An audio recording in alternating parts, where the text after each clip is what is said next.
Hi, and welcome. You're listening to the X22 Report. My name is Dave, and this is episode 749B, and today's date is August 24th, 2015, and the title of this episode is World War III Will Be Used to Cover Up the Central Bank Economic Collapse. Let's get right into the economic collapse geopolitical news. Now, we understand they've been finding pieces and parts from MH370. It's washing up on shore. And we're seeing that the experts from the Directorate General of Armaments, they have finished surveying the flaperon found at Reunion Island. And basically at this point, nothing certifies that it belongs to MH370. They're saying a technical analysis of the wing flaperon that is believed to belong to the Malaysian Airlines Boeing is not part of MH370. And none of their observations right now that they're looking at is linked to the plane. So at this point, they're saying that they really didn't find any pieces from MH370. So we still don't know what really happened to it. Now, out in Japan, thousands of Japanese youth are demonstrating all over the country. They're protesting against the bill, the pre-approved by the parliament. And you know what that is. We've been talking about this for quite a while. And this allows Japan to go off and fight in other wars. They're no longer a pacifist nation. And the people are saying that no, they have these banners, slogans, and they're chanting no to war, prevent the changes in the Constitution. The protests have been taking place in almost 60 Japanese cities, including Kyoto, Osaka, and Tokyo. And at this point, we know why this is happening. Why all of a sudden would they need to do this?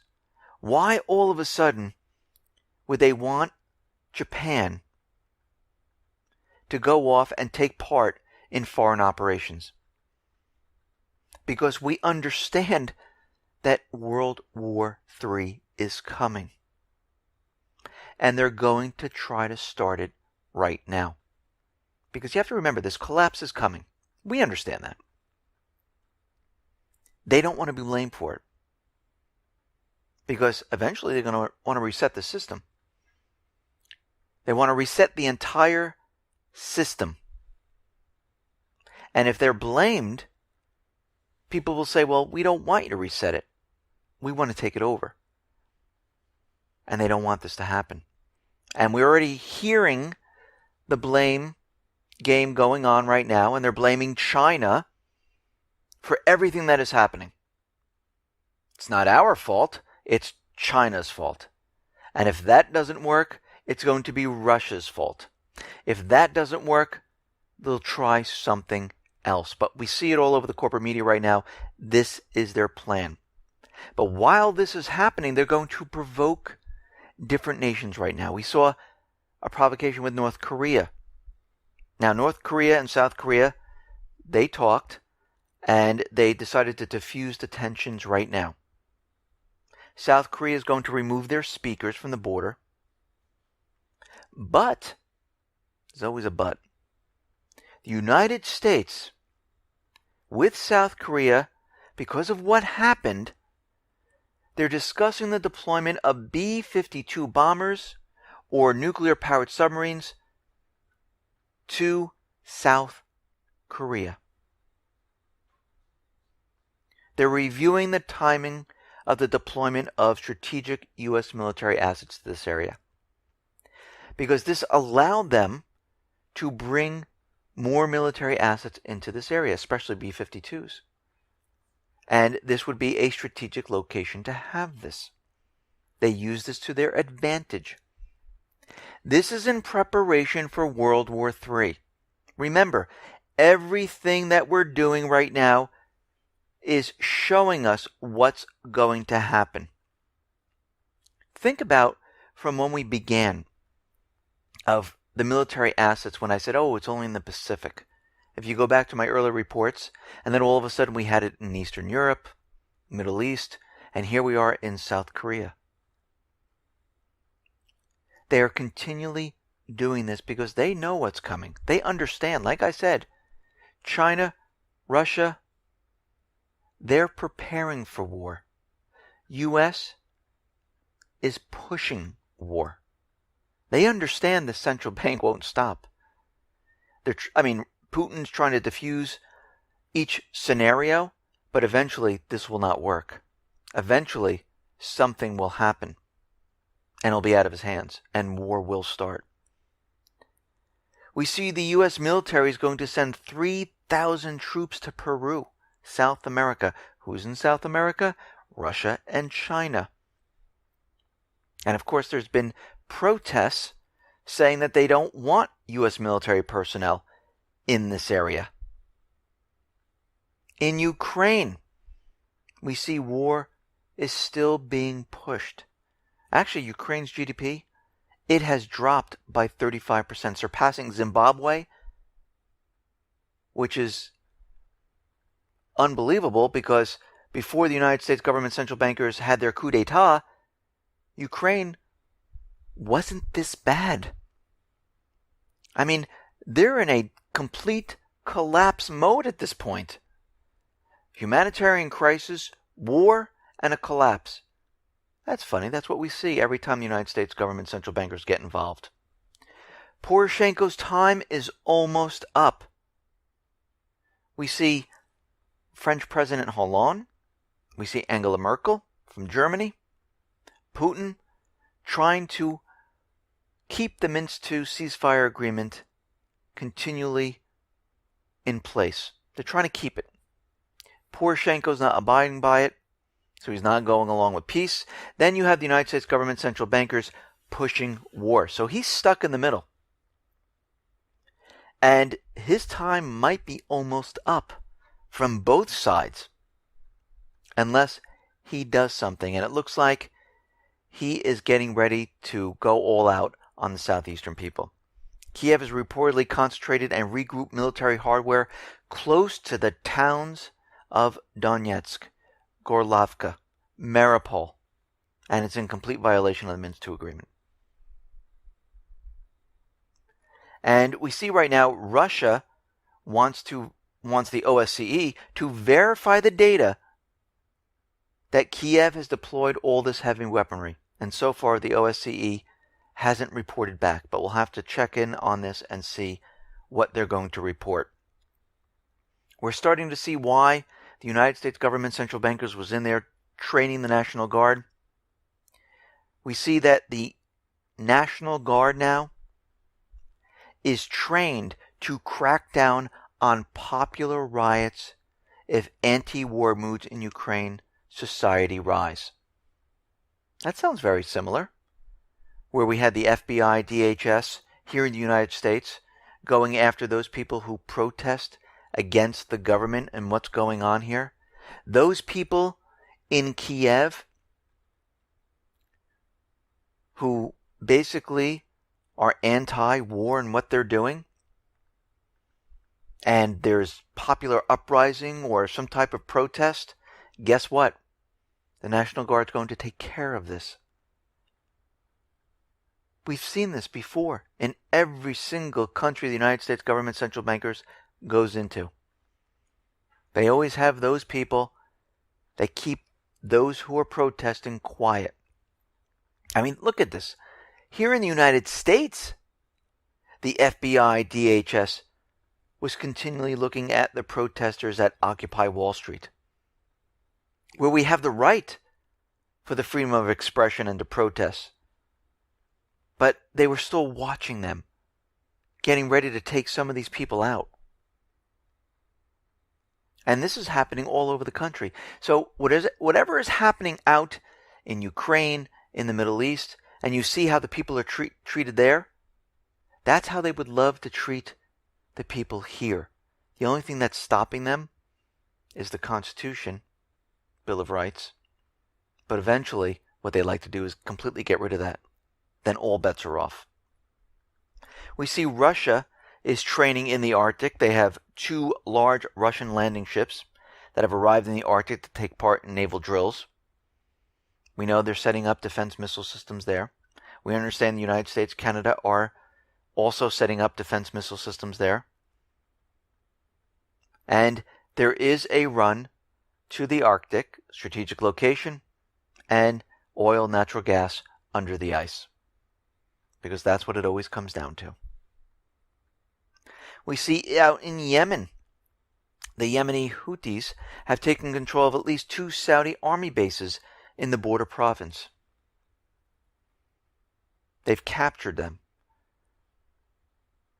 This war there is getting harder and harder. It's not going as smoothly as they wanted.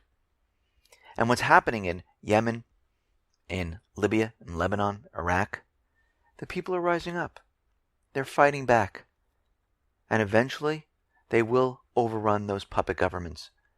Eventually, what will happen is they will not sell the oil using the petrodollar. We already see it in Libya.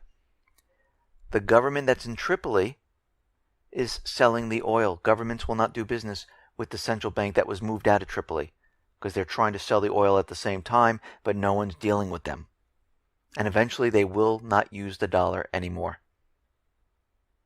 The whole system is coming apart. Now we understand the whole point of the Islamic State out in the Middle East is to create chaos because they have to mask what's really going on there, and that's the people rising up. They're also using the Islamic State as a proxy army in Syria to get Assad. And we always knew from the beginning that their plan was to break up Iraq, Syria, Libya, Lebanon, Yemen, and create a Shiite country, a Sunni country, and a Kurd country. And we see that Joe Biden, once again, has said, you know something? Maybe we should split up Iraq into Shiite, Sunni, and Kurds. And we see that Russian Foreign Minister Sergei Lavrov said, absolutely not. We are not splitting anything up whatsoever. It's unacceptable. If Iraq would like this done, it should be their choice. I agree. If that country wants to split up, let them handle it. The United States has no business doing it, but we know why they want to do it. Because they need to keep this system propped up. This will get rid of the different sects from fighting with each other. And this way they don't have to worry about the oil. This way the dollar can stay on the oil. It doesn't really matter at this point in time because there's so much debt. The whole system's coming down. And they do, in their minds, they believe if they continually do this, it'll make it better and they'll be able to keep the system going. And eventually what's going to happen is it's going to come down anyhow. They love kicking the can down the street. And we know they need to get into more and more countries to do this. And we see that the federal government is sending more signals. It is planning to send more warplanes into Syria. And they want the help of Tony Abbott. And they are trying. They're setting the legal basis of why they can go into Syria and do this. The United States and Turkey will soon launch comprehensive air operations to flush out the Islamic State fighters from a zone in northern Syria. So basically they're creating the safe zone. And they're not flushing out the Islamic State army. What they're doing is they're clearing the area of Syrian troops, other people that are in these areas, and this is the safe zone they're going to have. So they're getting ready to do this, and they're ready to go full force here. And we see Russia is basically bringing in weapons, advisors, and intelligence into Syria because they want to help bomb the Islamic State. So right now, the United States government central bankers, they're under the clock here to get Assad because Russia is moving in because they know what's happening. Of course they're playing the game. Of course they're saying, yes, we're going after the Islamic State. Isn't that what we're going after? But what they're really doing there is they're going to stop or protect Assad. Now, this might turn into a war, which we know, but don't worry, the central bankers, the U.S. government, they're willing to sacrifice everybody else for their paper and ink.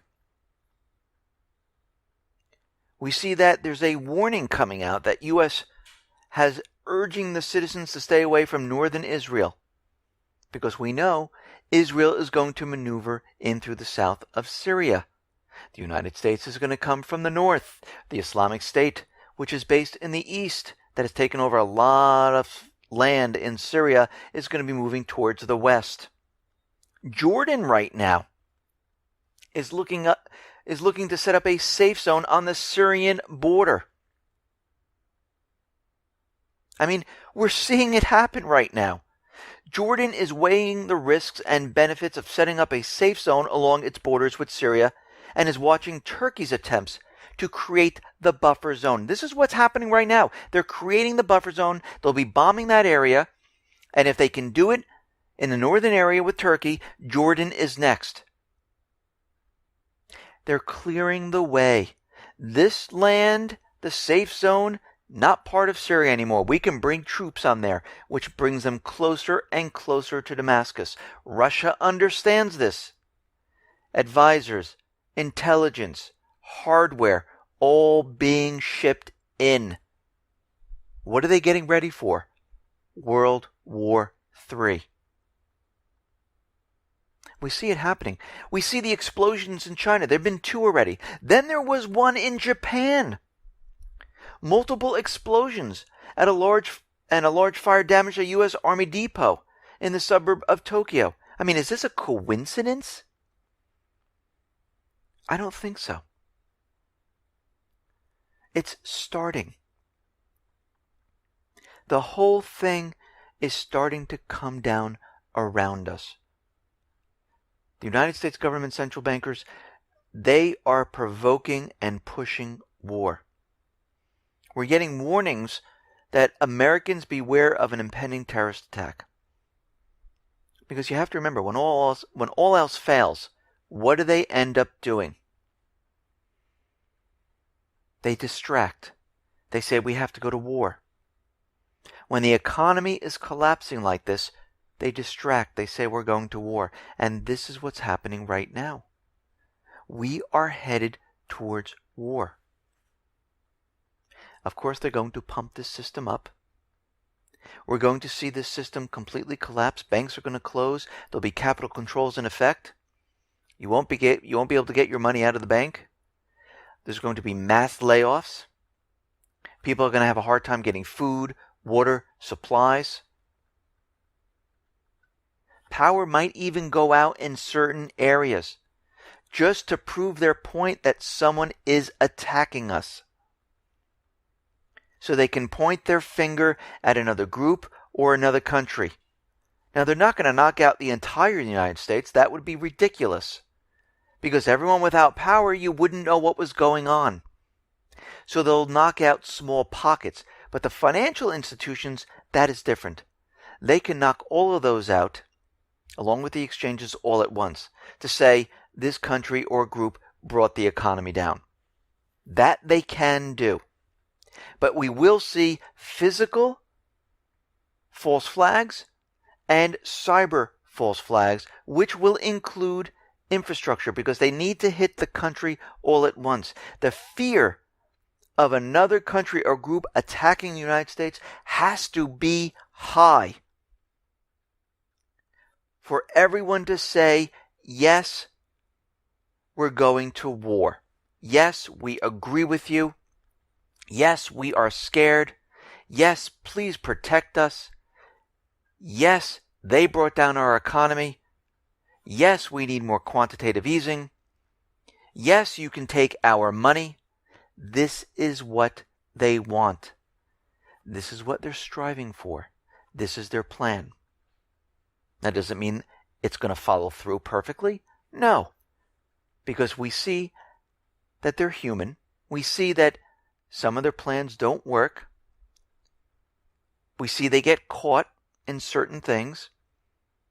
And we need to be ready to say, We know what's going on, and this needs to be spread all across the internet to every place to show that we know. And this is what we need to do to stop all of this. And we need to take control of the system. We need to take control of money creation. We need to take it away from the central bank. We need to relieve the people in government eventually. Not by force, by saying enough is enough. I mean, will they go down easily? No. It never happens. Those people in power love power. But we know during the revolution, this is what happened. They tried peacefully, and eventually the power wouldn't back down. Because you will obey. You will do what we say, or else. And this is why we had the revolution. The same thing's happening again. Thomas Jefferson told us that this will not last. The freedoms that they fought for will only last for a certain period of time, and we will have to fight for it once again. And we're coming to that period. We're coming to that time where we'll have to say, we want our freedoms back. We want this done and over with. We're not going along with it anymore. Listen, everyone, thanks a lot for listening. Be well, be safe, and especially be prepared. Thanks a lot.